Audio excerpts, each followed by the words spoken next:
नमस्कार, मैं Nikita Shukla. India hot topics में आप सभी का स्वागत है। चलिए बात करते हैं आज की राजनीति से जुड़ी बुलेटिन का। यूपी में धर्म परिवर्तन वाले अध्यादेश को इलाहाबाद हाई कोर्ट में दी गई चुनौती, रद्द करने की हुई मांग। योगी सरकार के लव जिहाद से जुड़े धर्म परिवर्तन वाले अध्यादेश को इलाहाबाद हाई कोर्ट में चुनौती दी गई है। अध्यादेश को नैतिक व संवैधानिक रूप से अवैध बताते हुए उसे रद्द करने की मांग की गई है। याचिका में इस कानून के तहत उत्पीड़न पर रोक लगाने की मांग भी की गई है। याचिका में आरोप लगाया गया है कि सीएम योगी आदित्यनाथ ने 31 अक्टूबर 2020 को बयान दिया था कि यूपी सरकार लव जिहाद के खिलाफ कानून लाएगी।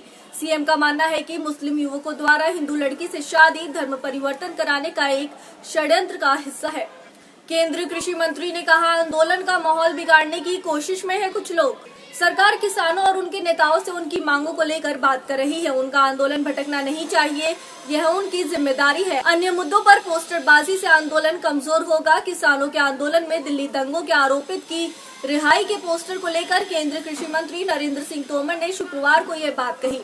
तोमर ने सिलसिलेवार ट्वीट कर कहा कि किसानों की आड़ में असामाजिक तत्व आंदोलन का माहौल बिगाड़ने की साजिश कर रहे हैं। मेरी किसान भाइयों से अपील है कि वे सजग रहें एवं ऐसे असामाजिक तत्वों को अपना मंच इस्तेमाल न करने दें। जाने क्यों नाराज हुए केंद्रीय मंत्री और हरियाणा के दिग्गज भाजपा नेता राव इंद्रजीत सिंह।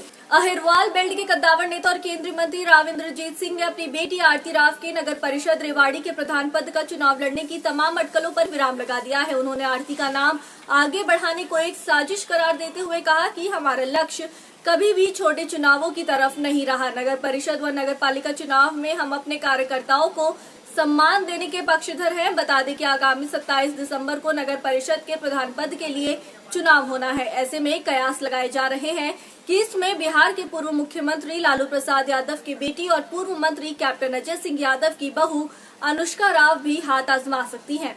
बीजेपी के हिंदुत्व को काउंटर करने के लिए ममता का बंगाल की अस्मिता का कार्ड।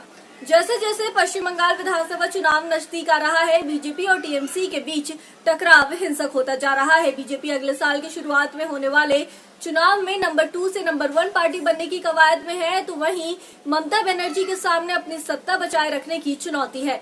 बीजेपी के तर्कश में हिंदुत्व और राष्ट्रवाद के मुद्दे हैं, तो जवाब में ममता उसी माँ, माटी और मानुष के भरोसे है जिसके बल पर उन्होंने राज्य में लेफ्ट का सफाई किया था। आरएसएस प्रमुख मोहन भागवत आज से 2 दिन के बंगाल दौरे पर। इस साल ममता के गढ़ में दूसरी यात्रा।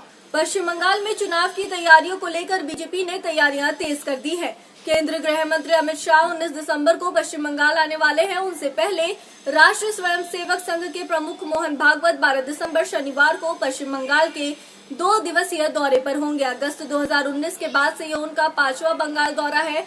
भागवत अपने कोलकाता दौरे के दौरान सूबे के युवा मेधावियों से मुलाकात करेंगे। बता दें कि भागवत इस दौरान राज्य के युवाओं से मिलेंगे जो space research, NASA, microbiology, medical science के क्षेत्र में उपलब्धियां हासिल कर वापस भारत लौटकर मेक इन इंडिया और आत्मनिर्भर भारत अभियान में अहम योगदान दे रहे हैं।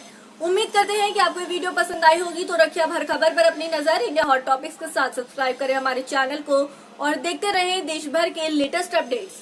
धन्यवाद।